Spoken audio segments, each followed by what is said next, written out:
ชุสวัสดีแล้วกันเด้อนะสวัสดีแขกทุกท่านด้วยแล้วกันเนาะทีมงานเขาเป็นช่วงระยะที่2แล้วกันเนาะกับวงมาจากฮันเองเอาแล้วกันอยากฟังพวกนั้นเพลงใดเขียนมาได้แล้วกันเนาะ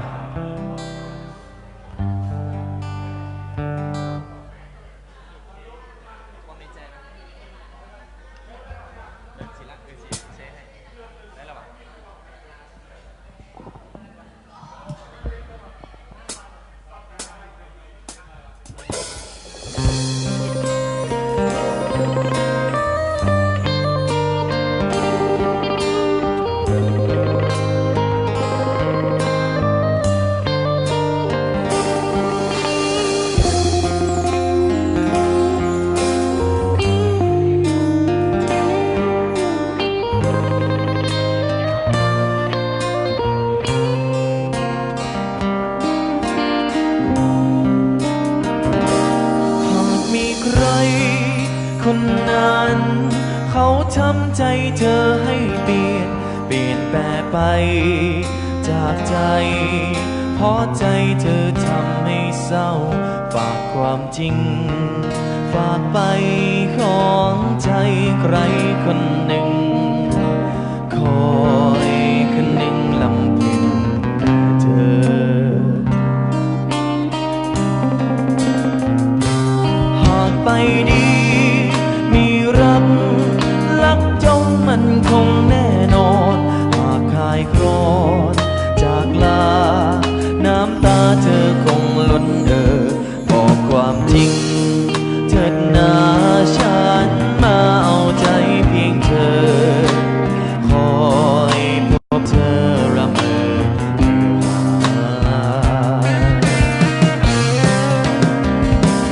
หากวันนี้เขาคงทำเธอผิดหวังหากวันนั้นฉันยังมีชีวิตอยู่จะดูแลมอบใจให้เธอลืมความลังใจฉันยังรอเธอไม่ห่างจดจำคำนี้ฉันมีคำเดียวที่บอกออกจากใจฝากกายมีคลายดวงใจให้วันจะโลคอยแต่เธอรักเธอคงมันคอยนับวันให้เธอกลับมา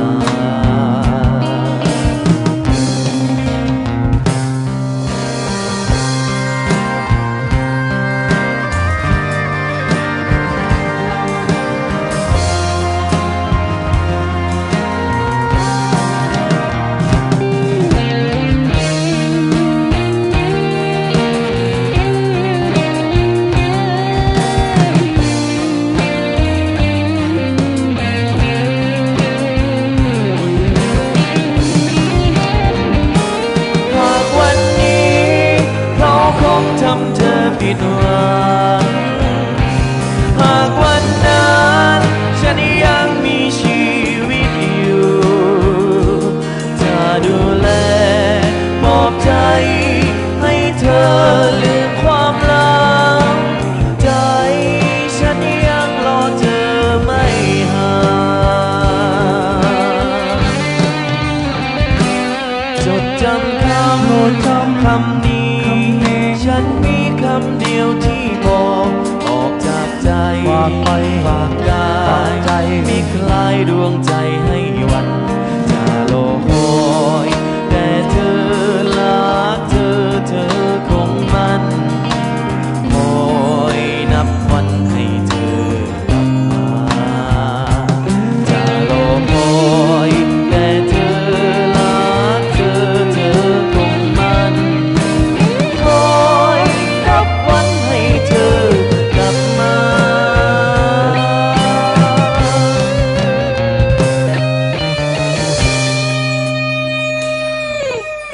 อาจจะไปแล้วกันเด้อวันนี้พี่เก้าด้วยแล้วกันเนาะความในใจ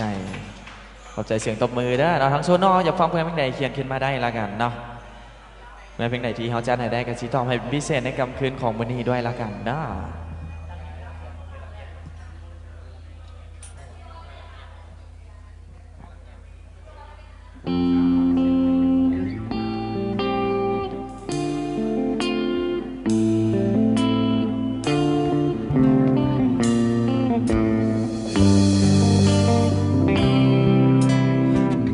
ทางเดินจากวันนั้นที่เคยฝันร่วมกันอยู่เคียงเสียงเธอพำบอกไม่ได้แกล้งหลอกจะมีเราสองคนอย่างนี้เธอเจอใคร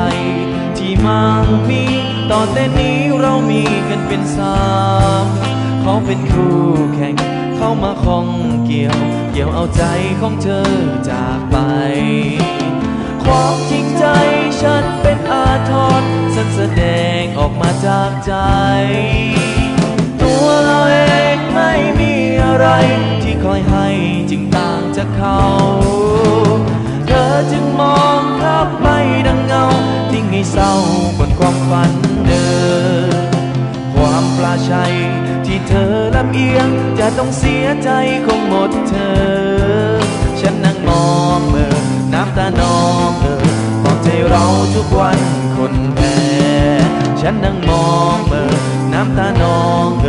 ปลอบใจเราทุกวันคนแพ้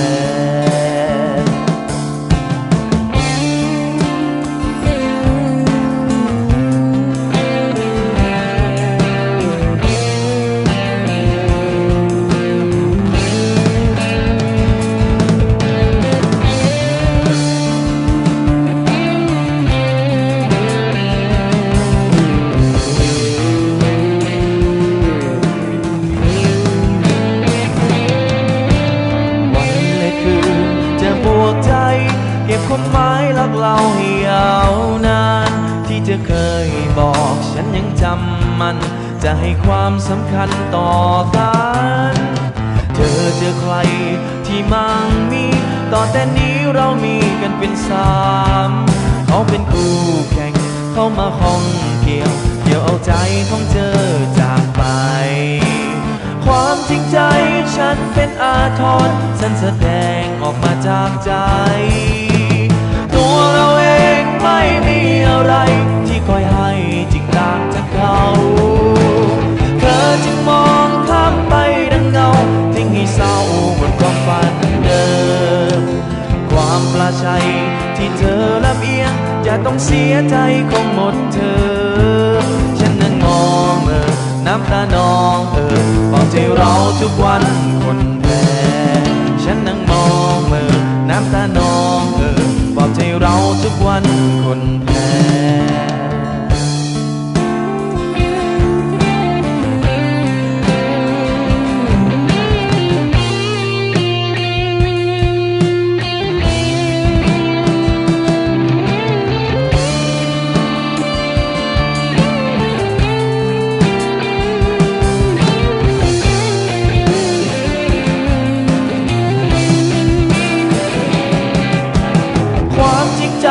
ฉันเป็นอาทรฉันแสดงออกมาจากใจ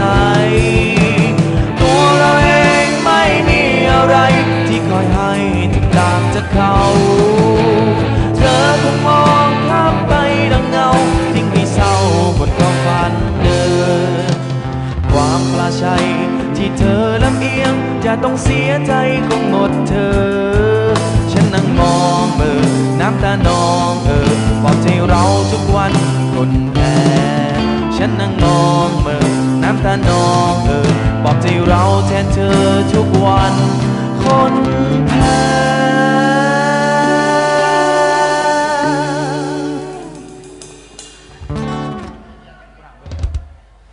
ทางตัวด้านหน้าเขาอยากให้พอห้องพิงอวยพรไม่เกินให้เลยบอกจ่าฟอร์มแล้วก็เนาะถ้าพร้อมเราบอกพวกเขาด้วยแล้วกันนะแต่ว่าพอสีห้องพิงอวยพรให้ก่อนแล้วกันนะสำหรับเพลง Happy Birthday แล้วกันนะเกี่ยมแล้วกันเด้อนะถ้าพร้อมเราแจ้งด้วยแล้วกันนะเกี่ยมทิพย์ว่าเกี่ยมเนาวันนี้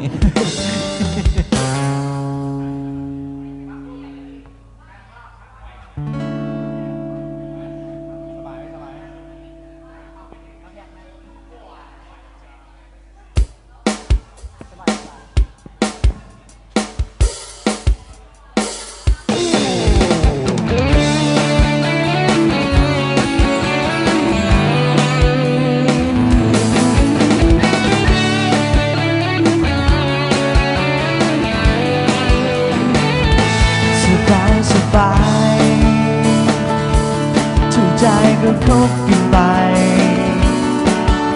เพราะฉันเป็นคนไม่สนอะไรไม่เคยคิดกวนใจใครสบายสบายสบายหากเราจะคบกันไปฉันขอเพียงความรักและจริงใจไม่เคยต้องการอะไรสบายสบายแล้วเธอก็คงเข้าใจเรานั้นจะอยู่เรียนรู้กันไปจะทุกข์จะสุขเพียงไหนสบายสบายแม้วันใดที่ใจจะเปลี่ยนไม่เห็นจะแปลกไม่รู้จะตากว่าคิดจะจากฉันไปก็คงเข้าใจว่าเธอต้องไปก็คงเสียใจและคงเสียใจแต่ก็ยังสบายสบายหากเธอจะทิ้งกันไปเพราะฉันเป็นคนไม่ฝืนใจใครก็คงเลิกลากันไปแบบสบาย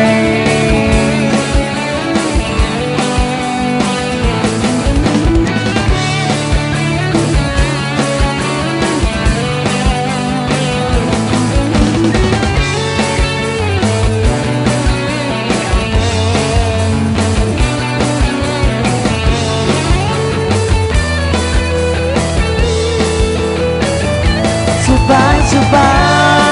ยแล้วเธอก็คงเข้าใจ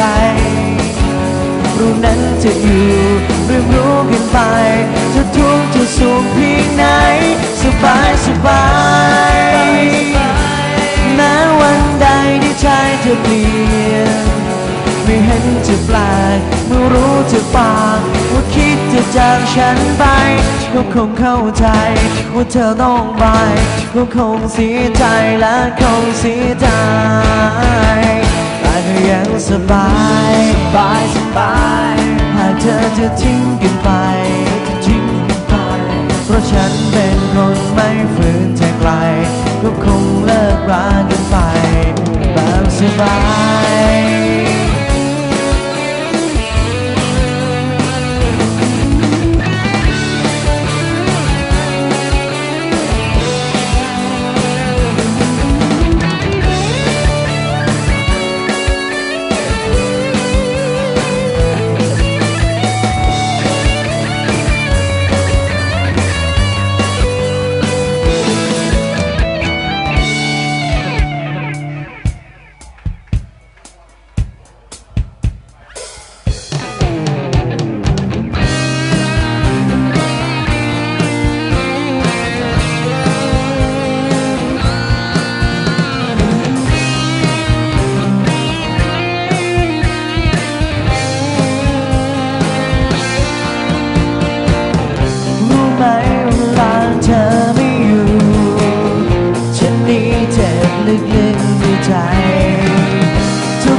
พอมันกังวลเมื่อไร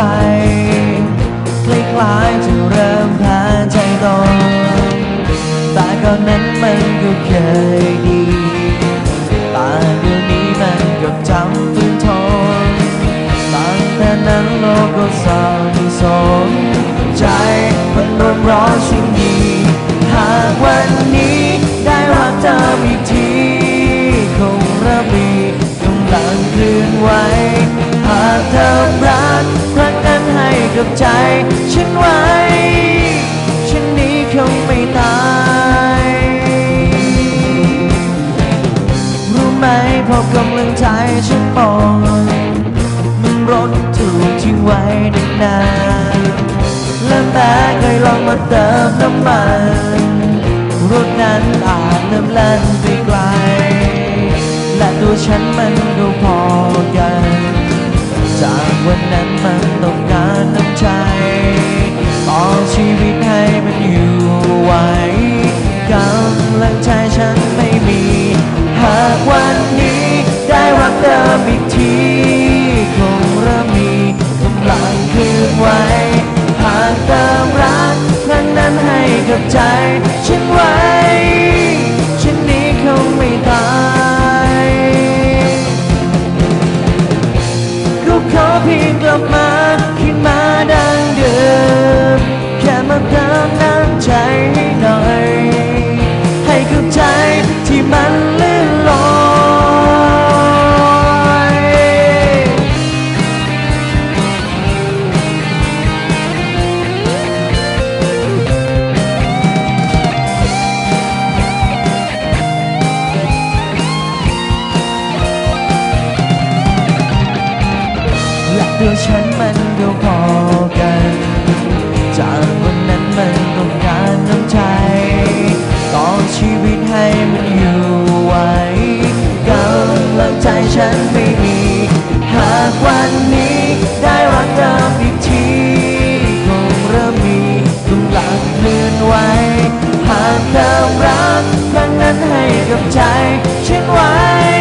คงไม่ตายฉันนี้คงไม่ตาย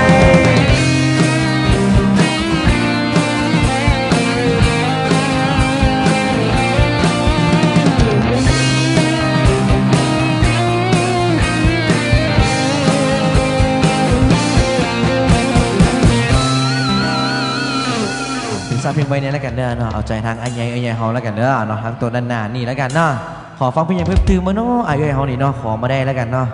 เอาชีห้องให้ฟังแล้วกันเด้อเนาะเป็นเพลงยุคเก่ายุคใหม่ก็ว่ากันไปเด้อเดี๋ยวส่วนนี้จะไปเรื่อยๆแล้วกันมีกอดเสาเทียงไหมครับผิดที่เราเจอกันช้าไปจักหน่อยได้เนาะเดี๋ยวจักหน่อยต่อมาแล้วกัน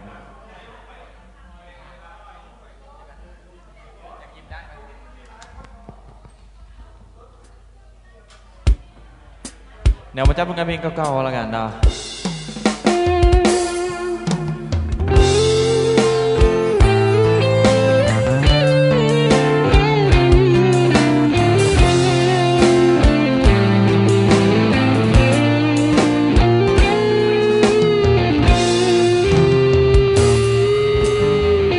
หลายครั้งที่ชีวิ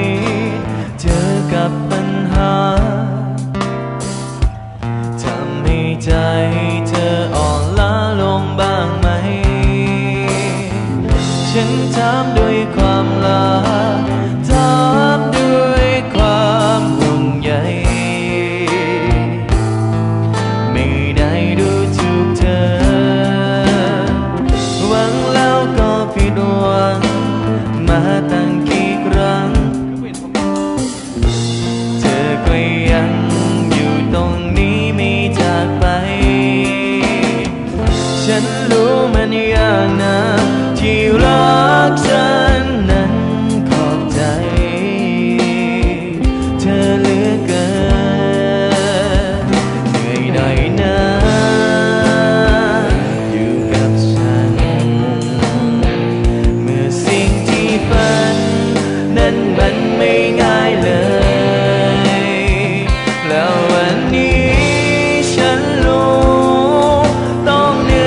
ชายไอคำฟ้องสกลนครไอจากทอนเป็นเกิดเมืองนอนเข้ามาทำงานที่พัทยา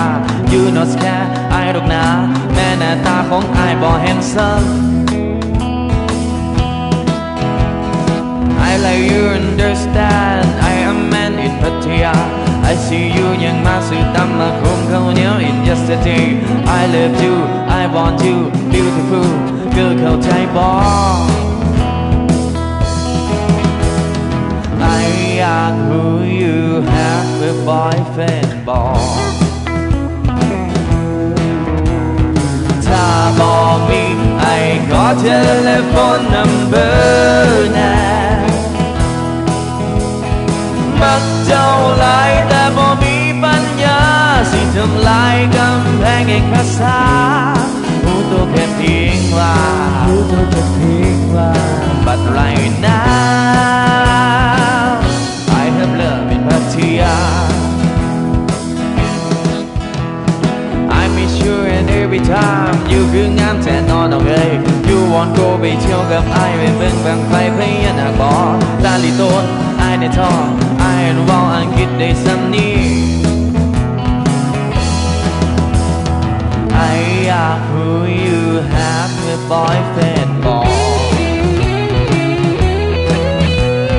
ถ้าบ่มีไอ้ขอ telephone number นะมักเจ้าหลายถ้าบ่มีปัญญาสิทำลายกำแพงแห่งภาษารู้ตัวแค่เพียงว่า But right now I have love in Pattaya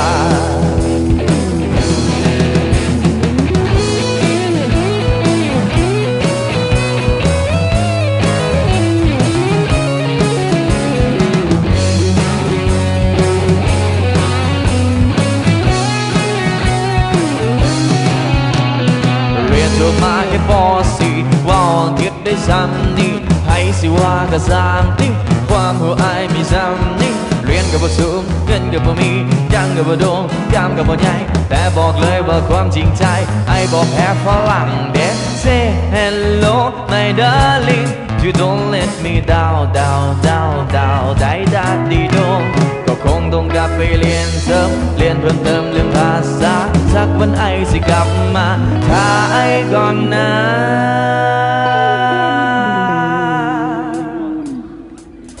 ไออยาก who you have a boyfriend บอก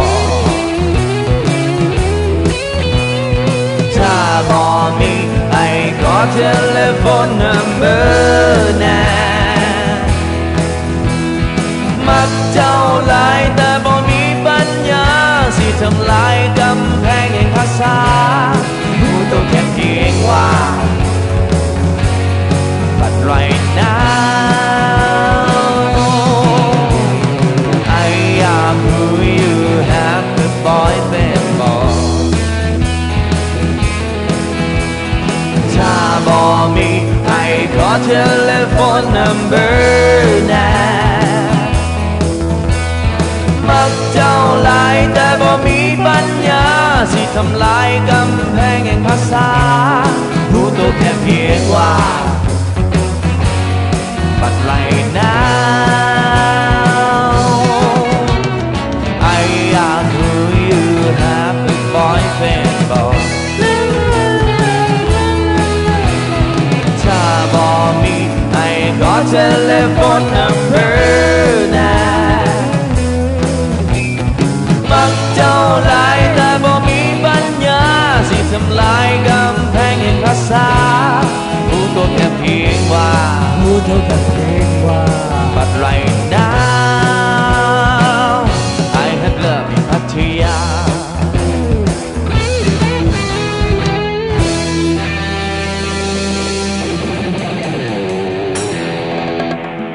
โอเคจัดไปแล้วกันเด้อนะจังหวัดโจเนี่ยแล้วกันเนาะพัทยาเลเวอร์นะจัดไปทางกุศลทางบ้านเนี่ยด้วยแล้วกันเนาะสบายดีแล้วกันเด้อเนาะขอผลงานเพลงมาได้แล้วกันเนาะอยู่บ้านก็นอนฟังได้แล้วกันเนาะมาดอนบอลรับฟังเพลงจูเฮาไฟแล้วกันเนาะอย่าลืมแชร์ให้หน่อยเด้อเนาะช่วงนี้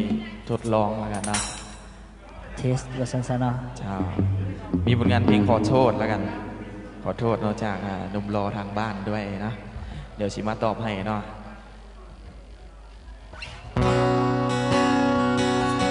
ท่านบ้านยังอยู่กันกดหัวใจให้ไม่มีตั้งเลยกันนะ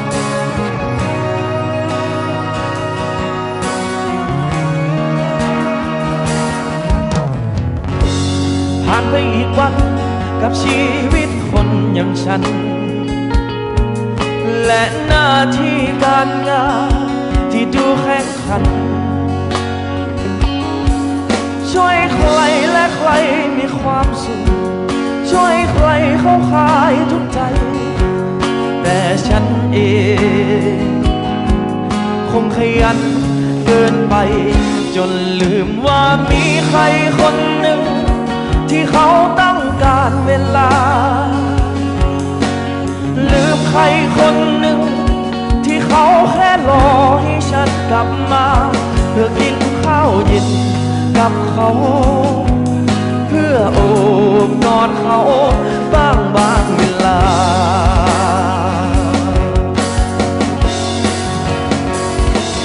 ขอโทษที่วันนี้ฉันเพิ่งมีเวลาแต่มันไม่มีค่าใดเมื่อไม่มีเธอขอโทษที่วันนี้ฉันเพิ่งค้นเจอว่าเธอคือคนที่ฉันควรดูแลที่สุด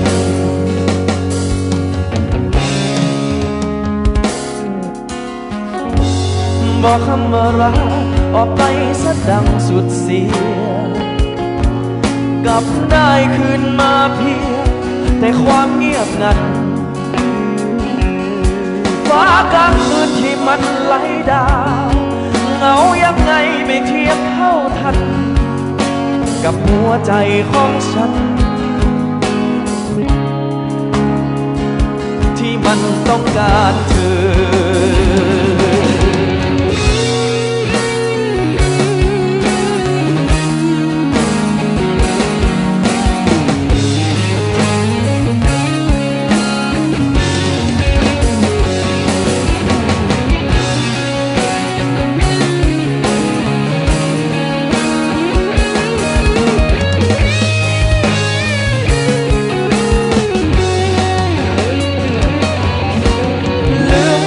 คนหนึ่งที่เขาต้องการเวลาลืมใครคนหนึ่งที่เขาแค่รอให้ฉันกลับมาเพื่อกินข้าวเย็นกับเขาเพื่อโอบกอดเขาบางเวลา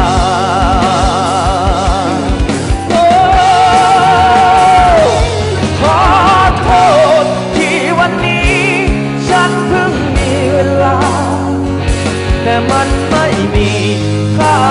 ใดเมื่อไม่มีเธอขอโทษที่วันนี้ฉันเพิ่งค้นเจอว่าเธอคือคนที่ฉันควรดูแลที่สุดหัวใจเธอเป็นเพราะฉันที่ทำให้มันหยุด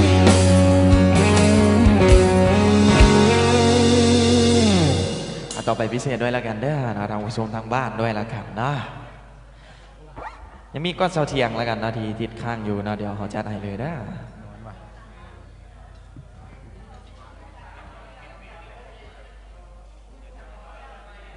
เราจะได้ตอบสุดฟังเด้อทางไอ้ใหญ่เราติดปีกความคิดถึงด้วยนะ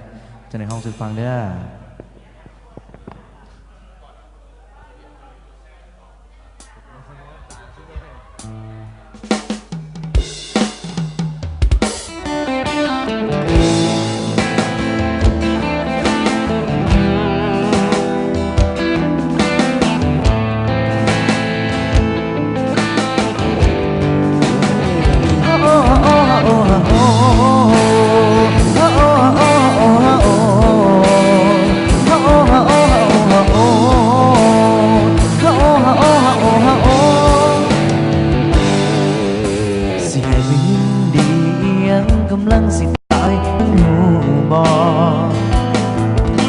ได้สนมือสั่นมันดีไปสิมีแห้งก็สร้างทอมาไปตามระเบียบเสร็จเขาจนได้ญาติผู้ใหญ่ก็สีหน้าบ้านปานระโดก็หากสิตายในสุดท้ายยังหลุดคงมันอยู่บ่ได้อยากอายเขา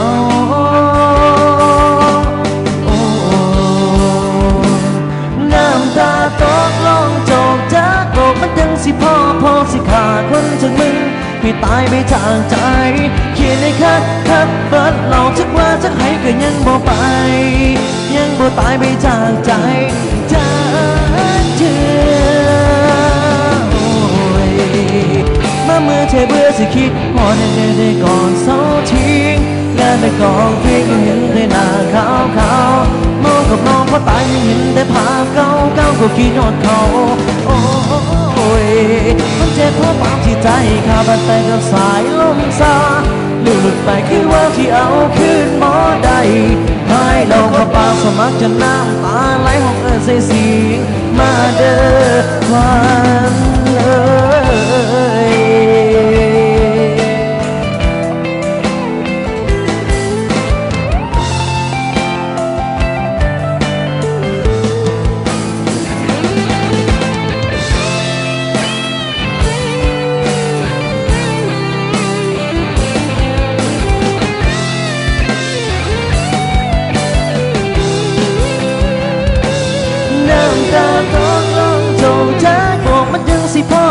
สิขาคนจังมึงให้ตายไม่จากใจ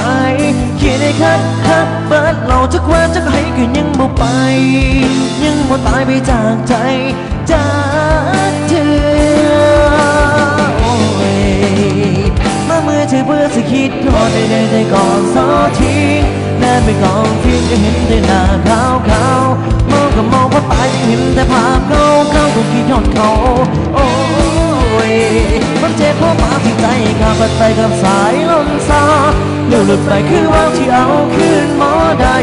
ให้ลองเข้าปากสมัครจนน้ำตาไหลหอบใส่สีมาเด้อควันเอ้ย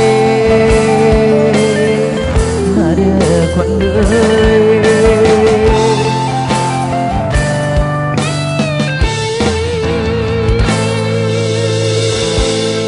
มองพิเศษด้วยแล้วกันนะโปรแกรมเพลงนี้แล้วกันนะก่อนเสาเทียงแล้วกันนะ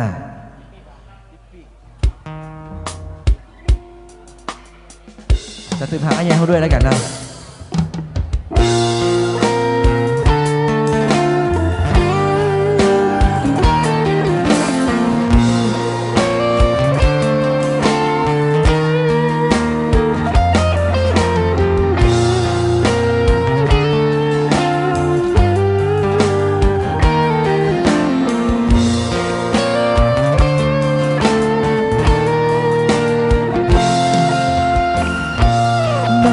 เธอจะอยู่แสนไกลตรงไหนของโลกใบนี้จะมีความรู้สึกดีๆของฉันนั้นลอยไปหาอาจจะมองไม่เห็นด้วยตา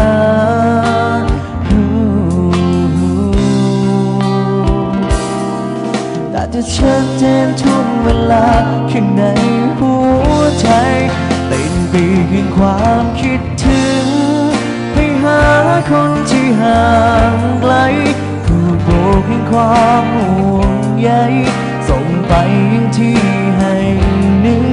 จะมีถ้อยคำมากมายที่ใช้แทนความคิดถึงแต่ก็คงไม่มีสักค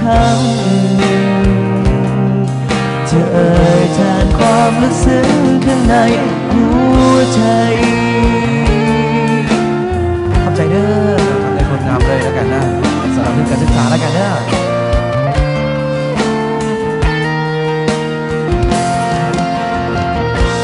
ไม่ว่าเธอจะอยู่แสนไกลตรงไหนของโลกใบนี้จะมีความรู้สึกดีๆของฉันนั้นลอยไปหาอาจจะมองไม่เห็นด้วยตา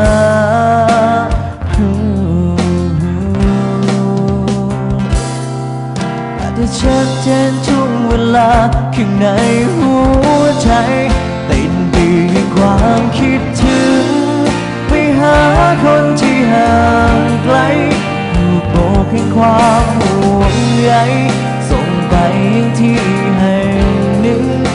มีถ้อยคำมากมายที่ใช้แทนความคิดถึงแต่ก็คงต้องมีสักคำหนึ่งจะเอ่ยแทนความรู้สึกข้างในหัวใจ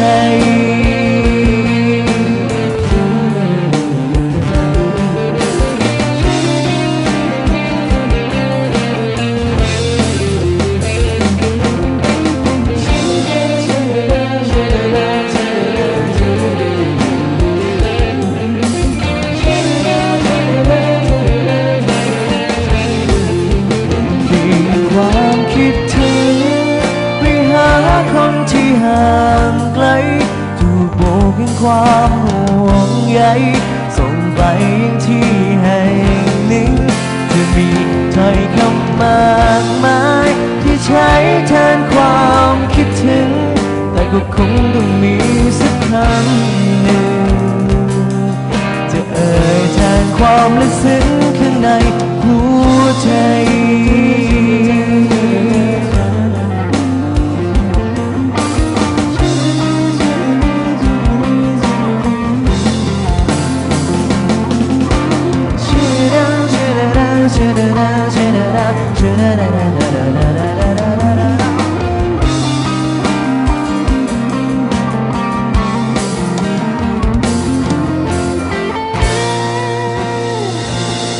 อาจจะปีความคิดถึงแล้วกันเด้อเนาะขอบใจเสียงตัวมือหลายๆเด้อ ขอบใจน้ำใจขึ้นมาด้วยแล้ว แม่ กัน แล้วเนาะขอเพลงตื่มบ่เนาะเนาะขอเพลงตื่มได้แล้วกันเด้อเนาะ อ่า บ่จะเป็นเหตุในการแจกต่อไปแล้วกันเนาะ มันว่าถึงใจนะขอบใจทางน้ำใจด้วยนะ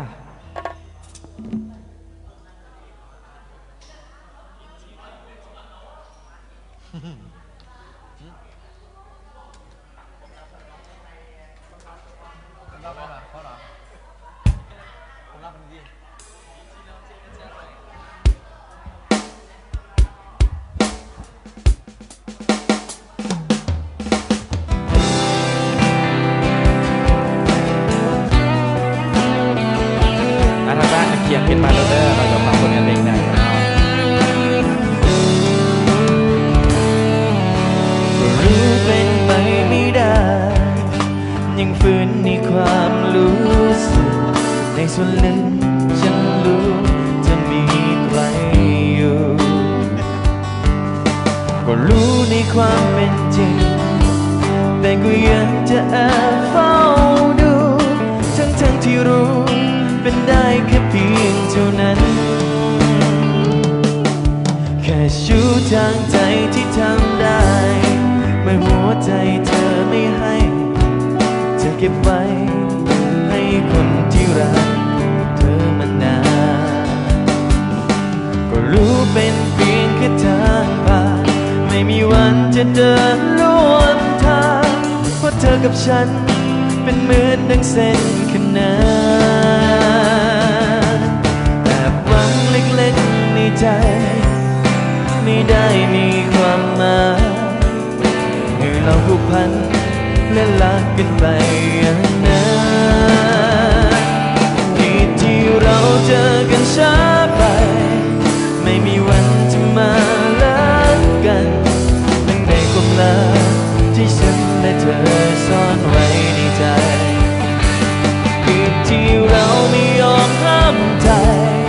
ไม่จำเป็นต้องไม่โทษใครไม่พ้นสุดท้ายคนที่ต้องเจ็บคือฉันคนเดียว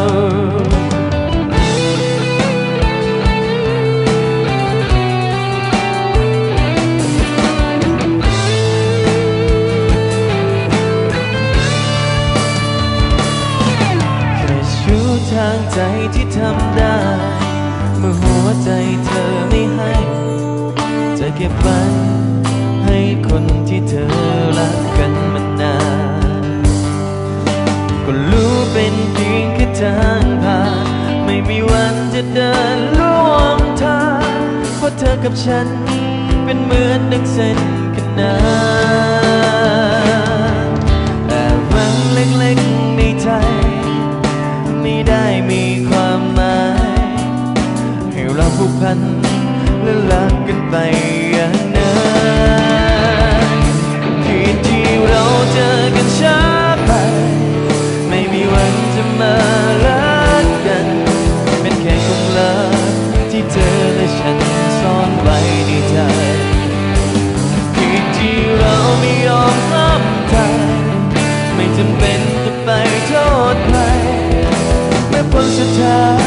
คนที่ต้องเจ็บคือฉันคนเดียว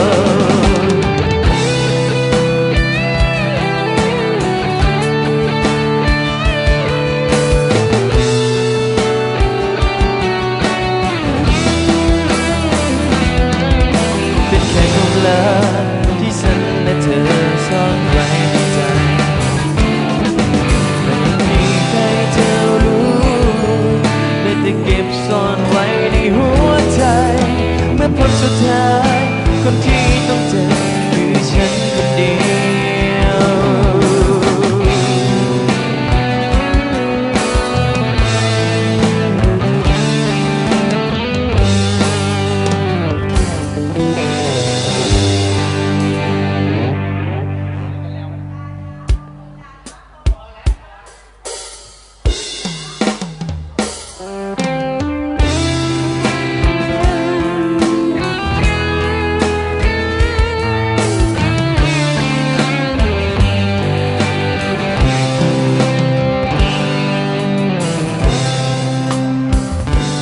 ใครบอกเธอว่าฉันเหงา ใครบอกเธอฉันท้อแท้ ฉันเหมือนคนอ่อนแอนั่นหรือเธอจากไปเพราะรักเขา ยังกลับมาสงสารกันคล้ายๆเธอจะบาดสองมือ อย่าทำท่าอย่างนั้น ฉันแข็งแรงดีอยู่ ที่แล้วก็แล้วไปไม่ถือ อย่าทำท่าแบบนี้ เดี๋ยวจะกลายเป็นข่าวลือ ฉันไม่อยากเป็นมือที่สามก็เลิกกันแล้วให้มันจบไป ก็เลิกกันแล้วเรื่องเดิมไม่ต้องแคร์ไม่ใครจึงเหงาเพราะฉันมีตัวฉันเองดูแลคนที่แพ้ก็ต้องดูแลตัวเอง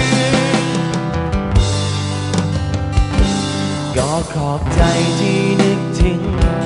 ก็ขอบใจที่สงสารฉันรู้เธอผูกพันฉันรู้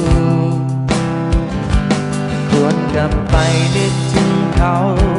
ทำไม่ดีกว่าครั้งเราและฉันยังจะคอยเฝ้าดู อย่าทำท่าอย่างนั้น ฉันแข็งแรงดีอยู่ ที่แล้วก็แล้วไปไม่ถือ อย่าทำหน้าแบบนี้ เดี๋ยวเธอกลายเป็นข่าวลือ ฉันไม่อยากเป็นมือที่สามก็เลิกกันแล้วให้มันจบไป ก็เลิกกันแล้วเรื่องเดิมไม่ต้องแคร์ไม่ใครจึงเหงาเพราะฉันมีตัวฉันเองดูแลคนที่แพ้ก็ต้องดูแลตัวเอง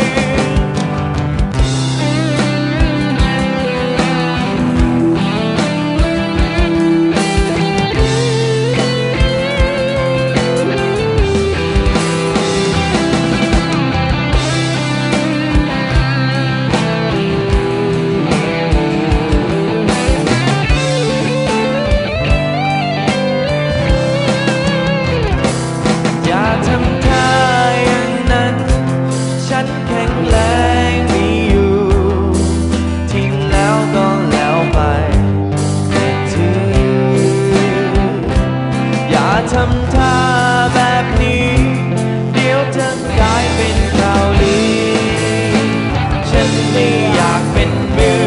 ที่สามก็เลิกกันแล้วให้มันจบไป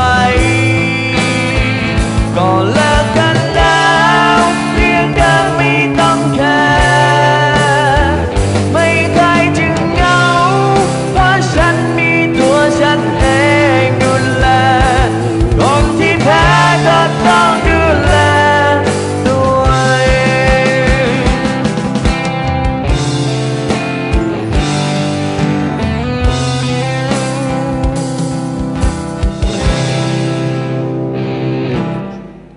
ต่อไปแล้วกันเด้อเราก็เล่นกันแล้วเนาะของเบิร์ดธงใสแล้วกันนะ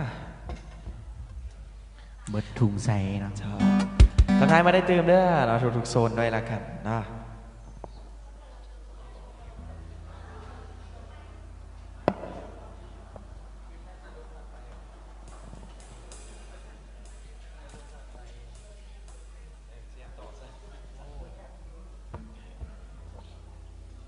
เดี๋ยวจะไปเรื่อยๆแล้วกันเนาะทางบ้านก็ทักทายมาได้เด้อเนาะ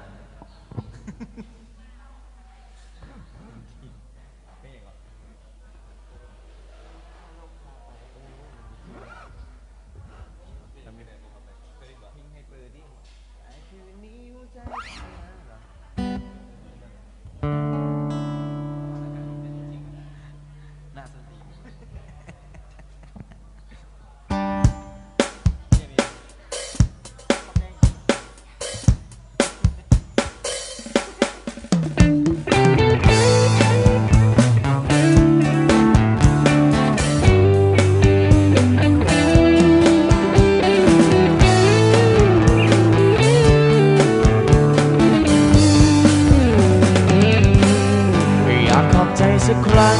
หนึ่งถึงคนที่เคยซึ้งใจ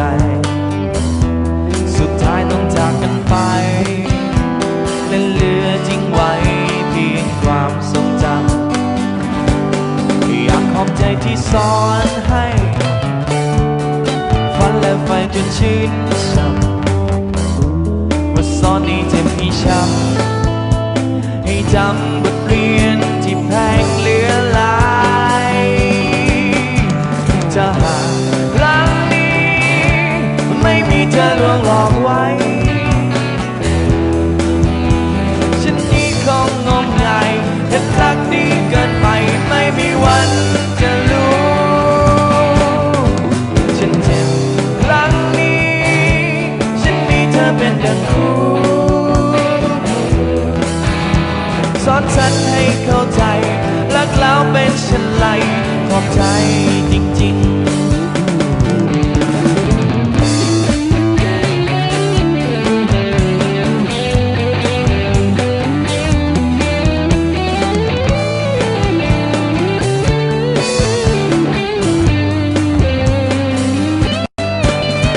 ถ้าหากรักนี้ไม่มีเธอลวงหลอกไว้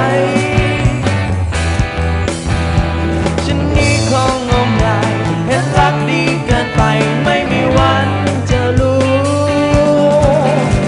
ฉันเจ็บครั้งนี้ฉันมีเธอเป็นดังคู่สอนฉันให้เข้าใจรักแล้วเป็นเช่นไรขอบใจจริงๆฉันแพ้จึงเข้าใจรักแล้วเป็นเช่นไรขอบใจจริงๆ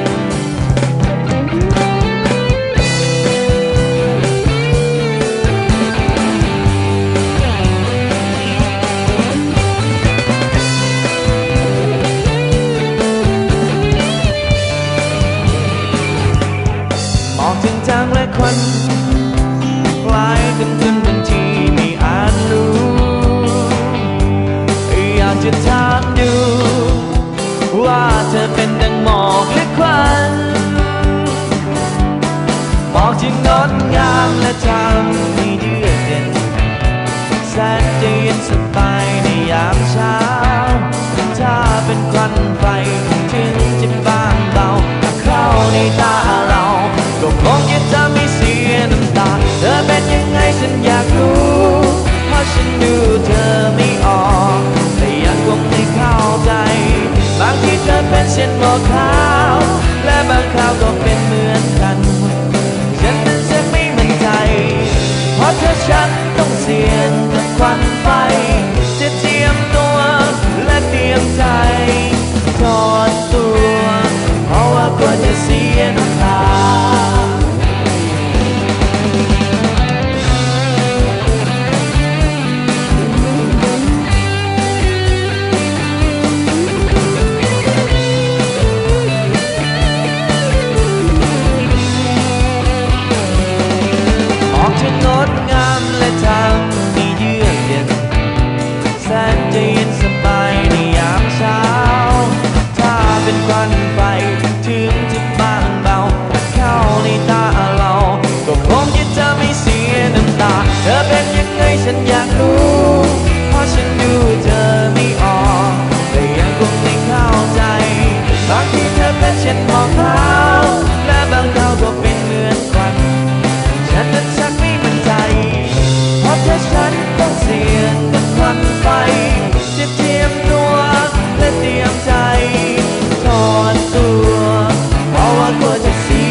โจ้แน่ละกันนะ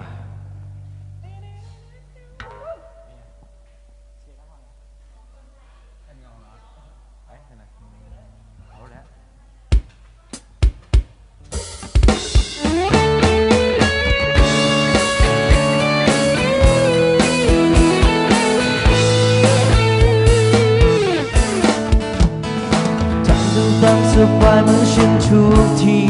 ไม่มีทุกข์ร้อนอะไรพอดนตรีบรรเลงเพลงที่คุ้นเคยเราเองก็ยังร้องไปถึงคล้ายๆไม่เป็นไรสักหน่อยแต่พอมองดูคนที่เขามีใครแม้ว่าผู้คนก็รายล้อมอยู่ยิ่งเพ้อเหงาในใจเมื่อไรจะมีใครใครสักคนที่เป็นของเราเมื่อไรจะมีใครใครสักคนนั้นที่รักเราเท่านี้ที่ต้องการขอเกินไปตรงไหนเมื่อไรจะมีใครใครสักคนที่เคียงข้างเราก็อยากจะมีคนที่ทำให้ใจไม่ต้องเหงาไม่รู้ต้องเมื่อไรเหมือนมันยังห่างไกลนาฬิกาเวลาเพิ่งจะเที่ยงคืนผู้คนก็มากมายพอดนตรีบรรเลงเพลงให้เต้นกันเพลงเขาก็เต้นไปยิ้มและท้าทายกับคนรู้จักแต่คงไม่มีใครลึกซึ้งใจเราแม้ว่าผู้คนก็รายล้อมอยู่ยิ่งเพลินหนึ่งเบาๆเมื่อไรจะมีใครใครสักคนที่เป็นของเราเมื่อไรจะมีใครใครสักคนนั้นที่รักเราเท่านี้ที่ต้องการขอเกินไปตรงไหนเมื่อไรจะมีใครใครสักคนที่เคียงข้างเราก็อยากจะมีคนที่ทำให้ใจไม่ต้องเหงาไม่รู้ต้องเมื่อไรเหมือนมันยังห่างไกล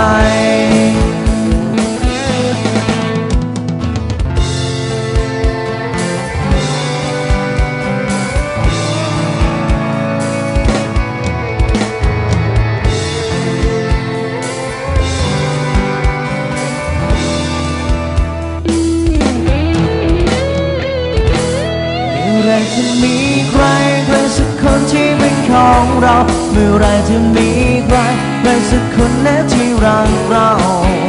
เท่านี้ที่ต้องการขอเกินไปตรงไหน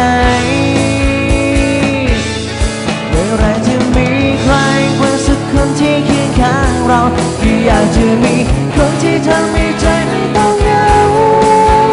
ไม่รู้ต้องเมื่อไรยังห่างไกลไม่รู้ต้องเมื่อไรเหมือนมันยังห่างไกล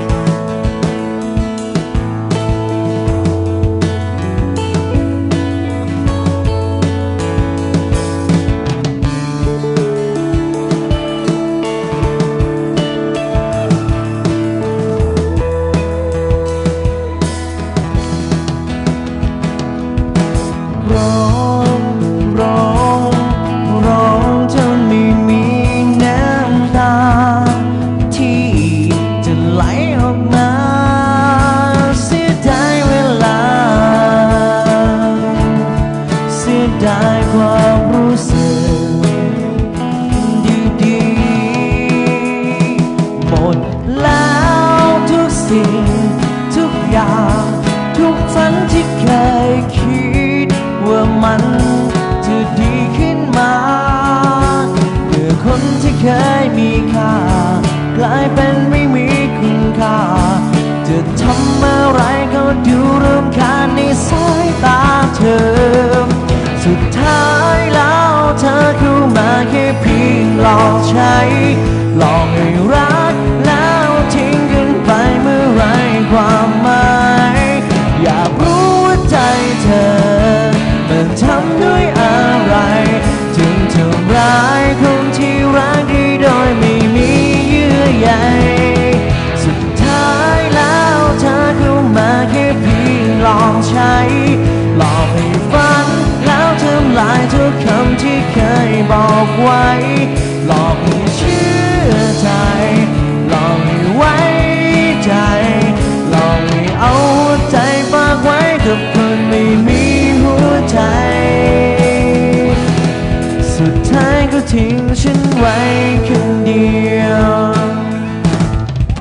อยากย้อนเวลาให้หมุนกลับไปได้แค่บอกตัวเองอย่ารออ่อนแอไม่ว่ากับใครอย่าทำตัวน่าสงสารเดี๋ยวเขาจะมองว่าเราอ่อนแอขี้แพ้คนนี้ยังจำทุกคำที่เธอบอกไว้ถึงแม้จะรู้ว่าเธอต้องการแค่เพียงลองใช้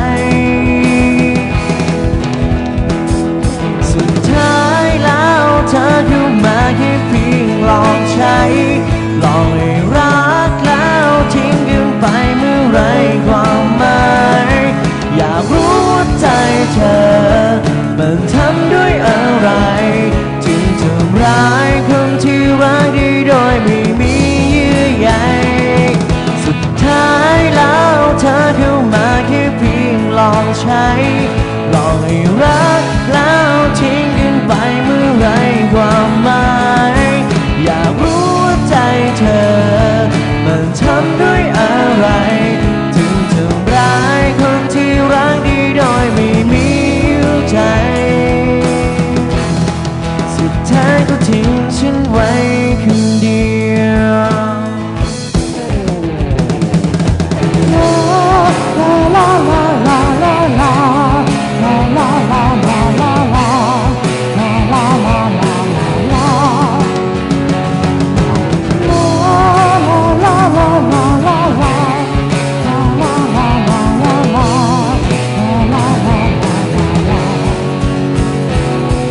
สุดท้ายแล้วเธอเข้ามาแค่เพียงลองใช้ลองให้รักแล้วทิ้งกันไปเมื่อไรความหมายอยากรู้ว่าใจเธอมันทำด้วยอะไรถึงทำร้ายคนที่รักได้โดยไม่มีเยื่อใยสุดท้ายแล้วเธอเข้ามาแค่เพียงลองใช้หลอกให้ฝันแล้วทำลายทุกคำที่เคยบอกไว้หลอกให้เชื่อใจหลอกให้ไว้ใจหลอกให้เอาใจฝากไว้กับคนไม่มีหัวใจสุดท้ายก็ทิ้งฉันไว้คนเดียว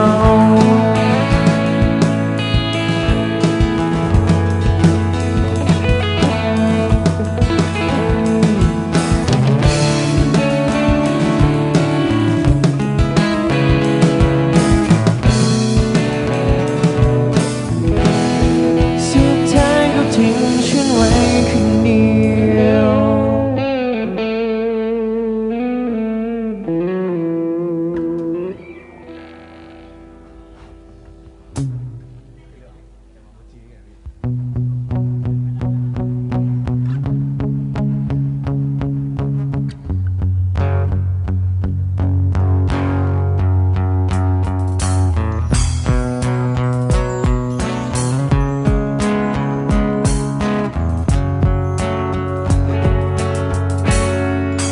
คงจะมีเป็นล้านเห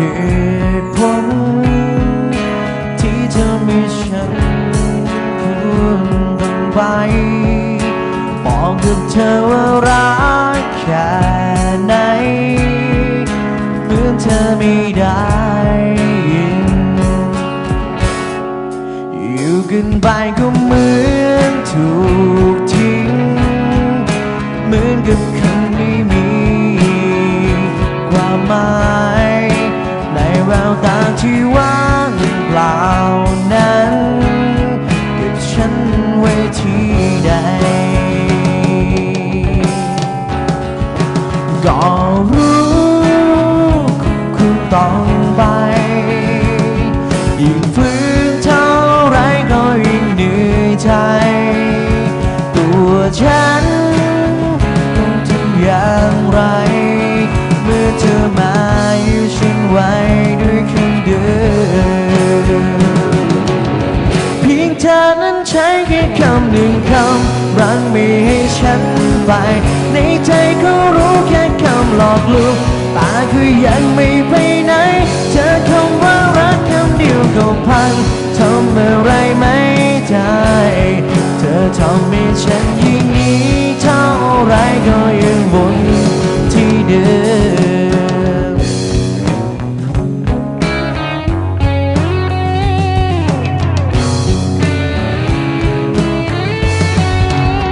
ตัวเองที่ฝืนไม่ไหวทั้งหัวใจนั้นแทบสลายแต่จะให้ต้องฝืนจากไปก็จะไม่ได้ก็รู้คุณต้องไปยิ่งฝืนเท่าไรก็ยิ่งเหนื่อยใจตัวฉันต้องทำอย่างไรเมื่อเธอมาอยู่ฉันไว้ด้วยคำเดิมเพียงเธอนั้นใช้แค่คำหนึ่งคำรั้งไม่ให้ฉันไปในใจก็รู้แค่คำหลอกลวงตาคือยังไม่ไปไหนเจอคำว่ารักคำเดียวก็พังทำอะไรไม่ได้เธอทำให้ฉันยิ่งนี้เท่าไรก็ยังวนมาที่เดิม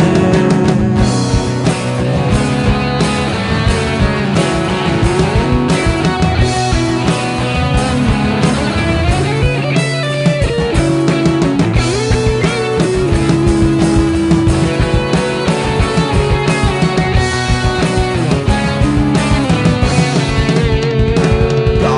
รู้คุณต้องไป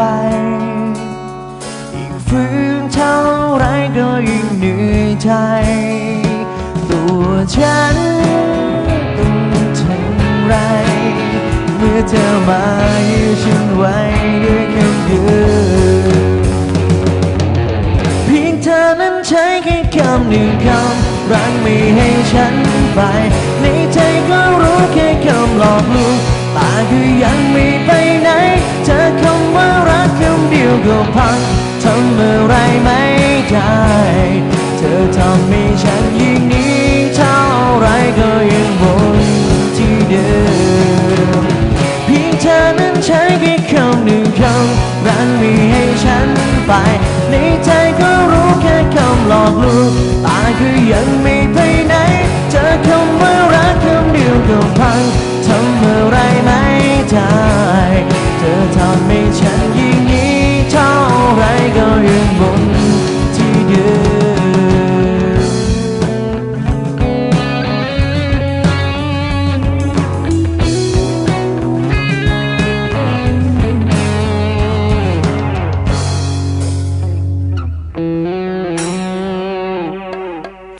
จับเป็นกับเพลงแล้วกันตรงนั้นเป็นพังแล้วกันได้นะอินดิโกได้นะ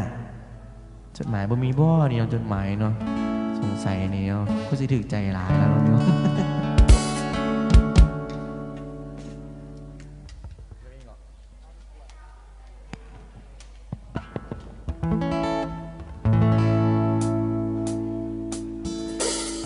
ดึกแล้วยังอยู่ที่ร้านเดิมยังดื่มที่โต๊ะเดิมยังนั่งมองไกลๆดึกแล้วเมาสาก็เพราะบรรยากาศมันพาไปแต่ในใจก็ยิ่งเหงาอยู่ในอารมณ์อ่อนแอให้หากับใครที่แค่เบาๆโอ้เพลงที่บรรเลงก็เพลงเดิมๆลิ้นบางๆเหมือนเก่าแต่คืนนี้เราไม่รู้เป็นอะไรเมาทุกขวดเจ็บปวดทุกเพลงอยู่ดีๆน้ำตาก็ไหลมาเองได้ยิ่งดื่มยิ่งเหงายิ่งฟังยิ่งเศร้าคิดถึงคนที่เขาทิ้งเราไปเมาทุกขวดเจ็บปวดทั้งคืนก่อนเข้ามาทัก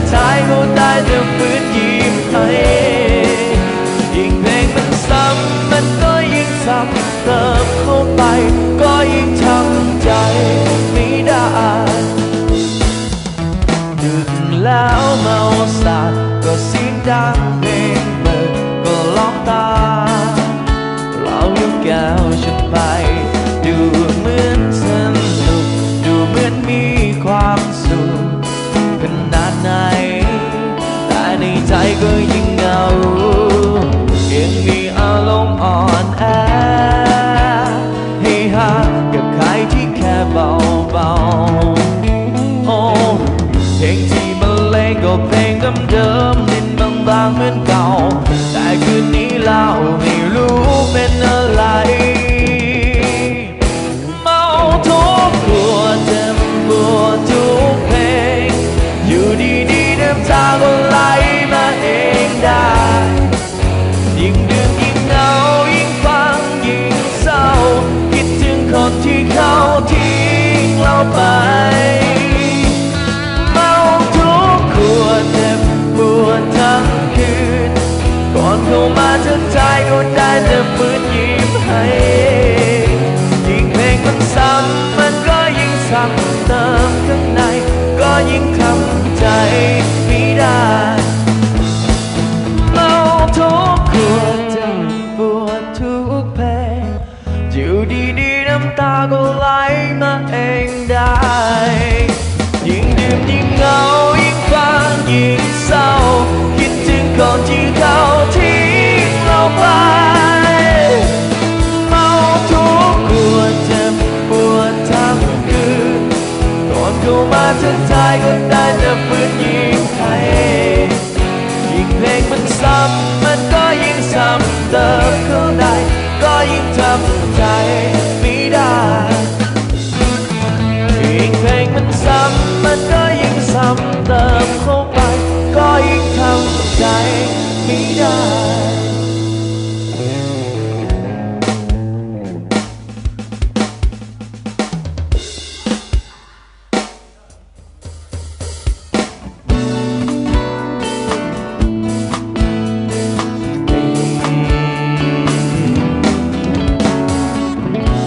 ฉันมองเธอ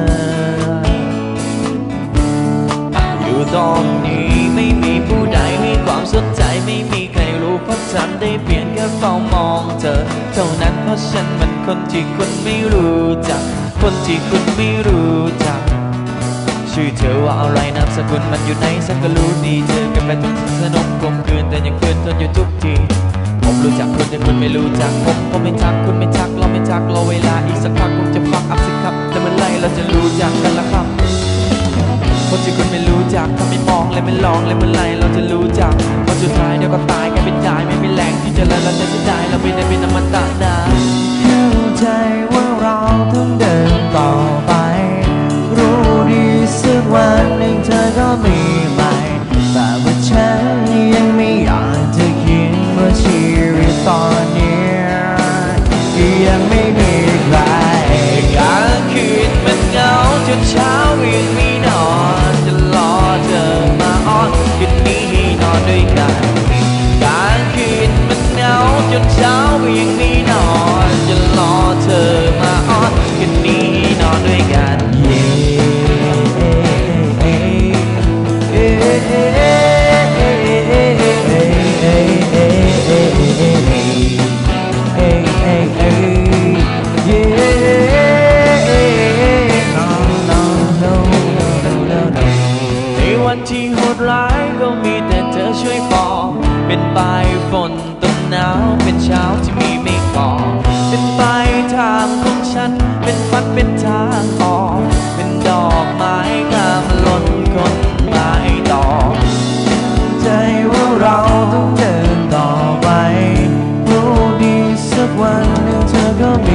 วจัดอยากจะรู้เธอเป็นหรือเปล่าตอนไม่ได้พบได้เจอในเก่าได้คิดถึงตอนที่เท่าไหร่อย่างนั้นอยากพึ่งหาใหม่ที่รักเธอรอฉันก่อนฉันคือผู้ชายที่เธอฝันใฝ่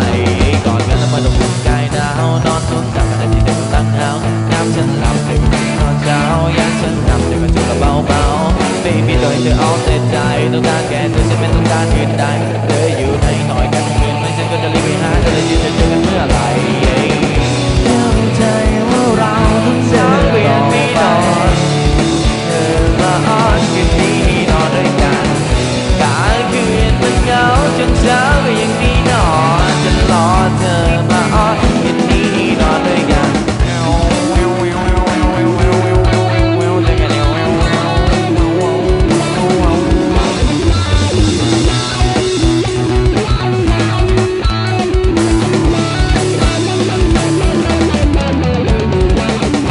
เข้าใจว่าเราต้องเดินต่อไปรู้ดีสักวันหนึ่งเธอก็มีใหม่แต่ว่าฉัน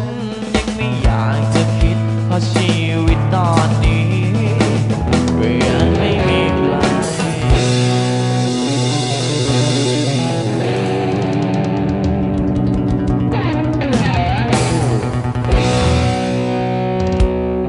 จะไปแล้วกันได้อยากนอนกับเธอแล้วกันนะคืนนี้อากาศหนาวๆนะนอนคนเดียวคงสิบ่ได้นะเหงาเลยนะต้องนอนกับหมอนข้างก็เดี๋ยวมีคนนอนนำซะดอกผู้ใดใจดีเมื่อกี้ต้ายังว่าเดี๋ยวจัดไปเรื่อยๆแล้วกันนะเดี๋ยวเขามาจัดผลงานเพลงเกาหลีเนี่ยแล้วกันนะบางทีแค่เป็นอาจจะเข้าใจนะแต่เอาที่ห้องพิษห้องถือกับฟังไปแล้วกัน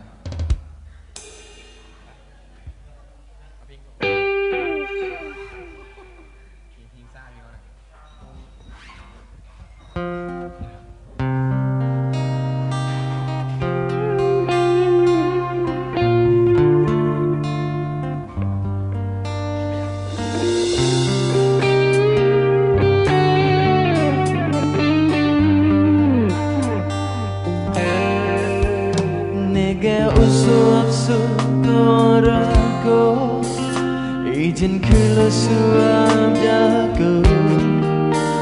Jangan kawanan lo Kona juta lesu Somai jabari ko sipu Desin bosu amdana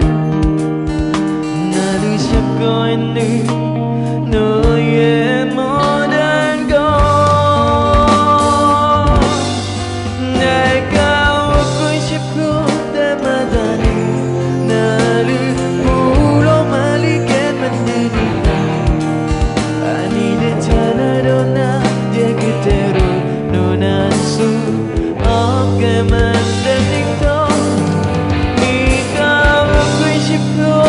Madani, ilu ke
말라서 내가 웃고 싶을 때마다 나를 불러 말리게 만드니까 아니도 전하던 나의 그대로 넌 할 수 없게 만드는 걸 네가 웃고 싶을 때마다 이렇게 무너져 버리고만 있다 아무리 잊으려고 아무 사람 잊을 수 없게 하니까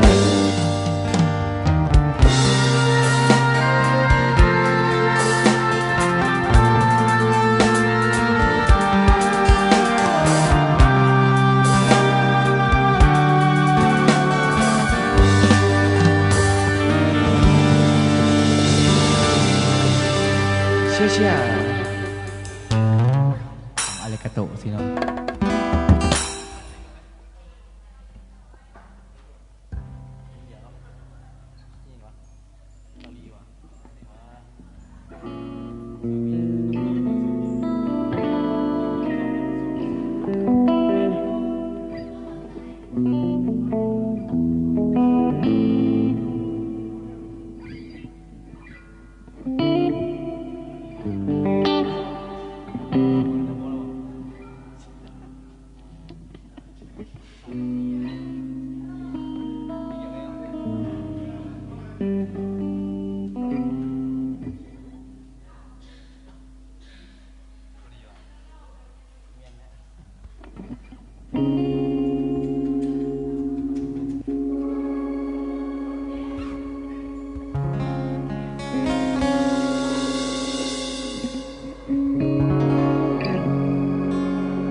나를 두격하며 어떡하나요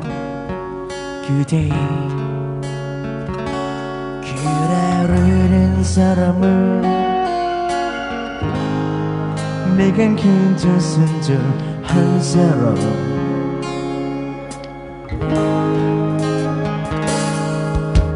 그대랍니다 태어나서 울며 가슴 떨리던 사람 시신 보는 보아로 내게 하나뿐인 그런 사람 슬픈 사랑이라고 말하지 말아요 다시 생각해보면 행복한 나인데 우리 사랑하는 만큼 서로 아파하지만 그냥 이대로 사랑하자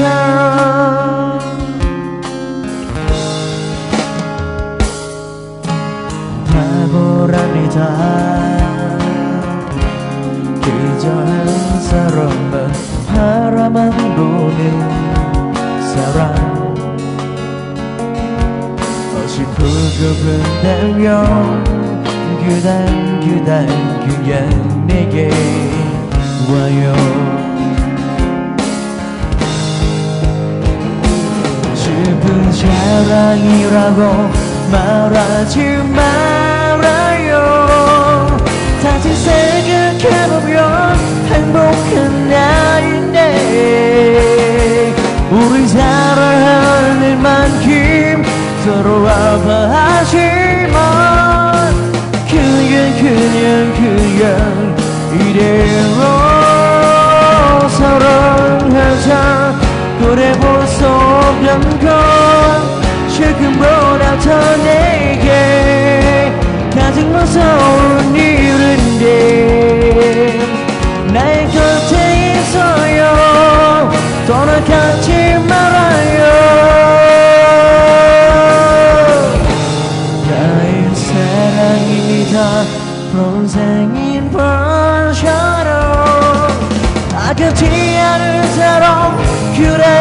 테니까